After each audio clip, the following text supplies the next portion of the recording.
It's just one of those dramas that even when you get to the end, you're like, oh, I'm so happy. I'm so glad that I went on this journey. You want to do it again.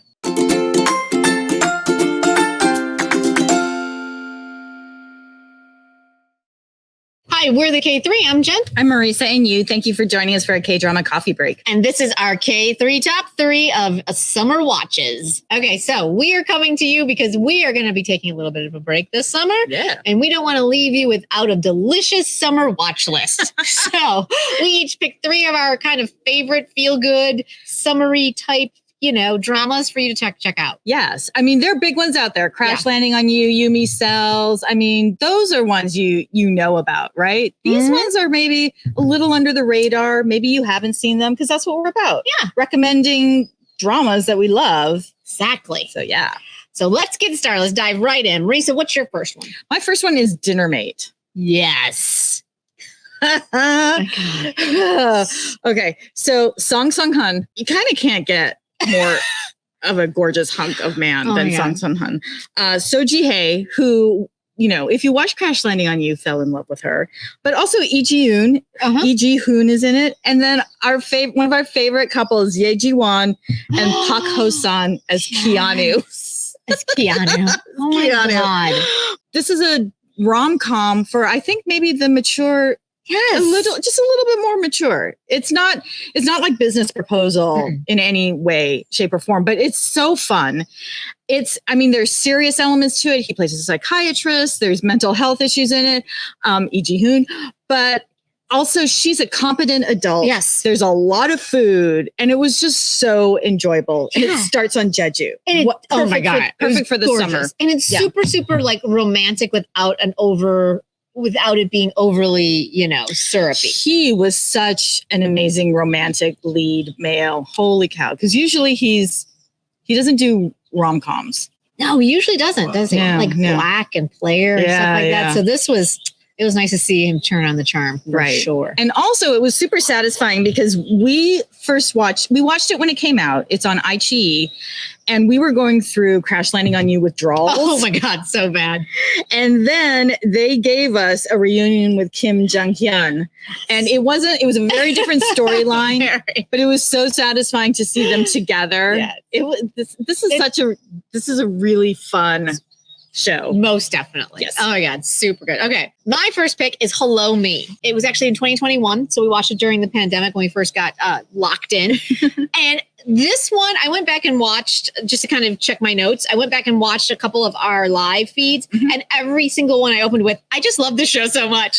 I love this show so much, right? It is. Tell us why, Jen. Exactly, I'm going to tell you why. So it is Chae Kyung-hee and Kim Young-kwon. And Chae Kyung-hee is playing Ban-hanii. And she's a 37-year-old woman who, because of the death of her father back when she was younger, has pretty much just spiraled and has not been able to get her life on track. And in some weird twist of K-drama magic, her 16-year-old self, before her father dies, shows up in her world. And it's how that changes everything, right? And it was sweet and fun, and the way it taught you to love yourself, and the people around you, and the forgiveness, and it just was such a feel-good drama that I just cannot recommend it. And Squid. Just so charming. Kim Young-kwon is just his comedy skills. I mean, he's one of those model Avengers with Lee Soo-hyuk and a couple of the other tall guys. But he's got such a goofiness that's so enjoyable. Kim Young-kwon is my favorite K-drama idiot, right? Puppy idiot. He plays that so well. And he had this bit that was even before Kim Sun-ho in Hometown Cha-Cha-Cha, where he had all these his licenses, and and they would just fall out. And every time he did it every time someone asked him if he knew how to do something, and he would drop this list of certificates. And the look of pride every time he did it, I loved him. He's so hilarious. Much. And his support of Ban-hanii and just, and then we had Ji Sung-hyun, who was the cousin/brother who adored his wife and had a horrible mother, and you thought he was going to go to the dark side, but he doesn't. And it was just such a feel-good drama when all was said and done. But there was so much dancing and the exercising in the morning. There was just so much joy in this show. So much joy. Yeah. I just adored it. And then just Anthony, the Moon-suk, who played Anthony, and then another the idol. Anthony. And watching Anthony go from being just kind of a petulant brat idol to actually finding humanity. It was just that's a total summer fun. Yes. Cannot recommend that one enough. So my next one is soundtrack number 1, which is this is a perfect. It's the equivalent of a beach read. It's a perfect beach watch because it's 4 episodes on Disney Plus Asia, but I think all of the episodes are like 30, 40 minutes. So you can watch it as essentially a movie. Okay. And with Park Hyun-sik and Han So-hee in that favorite trope, friends to lovers. Oh, I do like that one. Yeah, it's friends to lovers. It's just one of the best. It's just one of the best. Really? And the way he looks at her, the longing is delicious. And for Han So-hee coming off of My Name and coming off of Nevertheless, she is so enjoyable and just real. And you want to be her best friend in this. Oh. And it's so good. It's a small drama. There's not a lot of characters, not a lot of big things happen, but it's just 2 people finding each other, even though they were right there. Oh, I need this one. I think I'm going to need this one this summer. Adorable. For sure. Totally adorable. The KThree is Jen, Marisa, and you. You are part of this K-drama community, and our podcast and our live chats on YouTube are supported by members like you. Check out our memberships, and you can support us for as little as $3 a month or more. And each tier gets you access to great K-drama perks, like a calendar every month with premieres and finales, watch parties with some of your closest K-drama BFFs, private Zoom chats where we can squee and quibble all we want and it'll stay private in that room, and a little bit more, and you might even get some K-drama goodies. So go to Ko-fi.com, that's ko-fi.com/the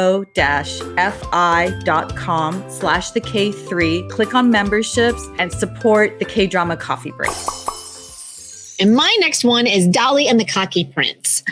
This one was so quirky right out of the gate that I wasn't sure that I was going to enjoy it. But man, did these 2 win me over. Park Yoo-young and Kim Min-jae as DALI and the Cocky Prince just totally won me over. And she is basically adopted into a very well-to-do family, and she has no business skills, but has a lot of, education and whatnot. And then there is Jin Min-hyuk, who was brought up in the business world, so he's great at business, but is not really the most cultured individual. And they end up finding each other in some European city because of a miscommunication, and it just goes from there, right? And it just was so adorable and fun. And again, that testament to communication, because these 2 communicated really well. Yes, that's right. And it just was such an easy, fun watch. And by the time it was over, like they would walk right up to the standard K-drama trope and like take a left turn. And I really appreciated that. Yeah, it was that whole opposites attract. She runs a museum / gallery, and she's cultured and sophisticated, but has no business sense. And he's, he works in food. He knows all about, pork. Right. But, it was so, and has no culture. Right. And the scene at the beginning was ridiculous with the painting, but it was just, it's a comedy. Yeah. Like emphasis on the comedy and rom-com. Yeah. And just the costumes and the styling of her. Yeah. And even his suits. Yeah. Were just Fun. And the whole art gallery setup there was just so much fun. There was such a fun place to play and hang out for 8 weeks. And then my final one is Mystic Pop-Up Bar. Oh, I love that one so much. You can find it on Netflix, so it's easy to find. And it's about afterworld people helping or not helping other people get to the afterlife. But it takes place in a tent, in a pocha. Right. And They've been there for centuries. And it's quirky and fun. And I have to say, Hwang Jung-eum, who I hear it over and over, not everyone's favorite, but in this, she is delightful. Yes. I am one of those people where if she shows up, 90% of the time I have tapped out within an episode or two. This role was made for her. Yeah. For sure. It really was. And her relationship with Chae Won-young, so good. They're sassy together and then with Hyuk Sung-jae, who's just the puppy of all puppies. Yeah, so it's so good. The ghosts, there's a little bit of, there's a supernatural element, there's a little romance, reincarnation, time travel, all these really fun things that somehow get thrown in this K-drama soup. I mean, there's tragic elements, but man, it was so fun and so satisfying. I just remember us being like, yes, when it was over. Like it's just one of those dramas that even when you get to the end, you're like, oh, I'm so happy. I'm so glad that I went on this journey. You want to do it again. So this is 12 episodes and they go by fast. Super fast. Like a lot happens in it and you're rooting for people. And then she's serving you soju and, snacks. This beautiful, like blue shimmering version of some liqueur. That's right. Yeah. That's right. Are you ready to drink it? Right. So yeah, it's a perfect summer watch. Yeah. It is totally fun. Absolutely. Mm-hmm. And then my final one is maybe a bit controversial, but I think watching it on a rewatch is going to be where you're going to find your joy. Startup. Startup. Startup was such a fun drama, and then it became the war of the male leads. Oh, that's right. When we were watching it live. It took over. And I've gone back and started to rewatch it just to kind of see how it is without that added, drama. And it's delightful. It is straight up fun and bright, and the color palette is just, it's lovely. And I'm really, really enjoying it. And I mean, listen. If you guys have listened to us at all, you know our love for Namju Hyuk. You also had the Kim Sun-ho blow up. That's when that happened there. And Bae Suzy was I thought she was a delight. She was a delight. And also her sister is Kang Hana, who's your loving and bloody heart. Oh my God, right? So great to see her here. So great to see her.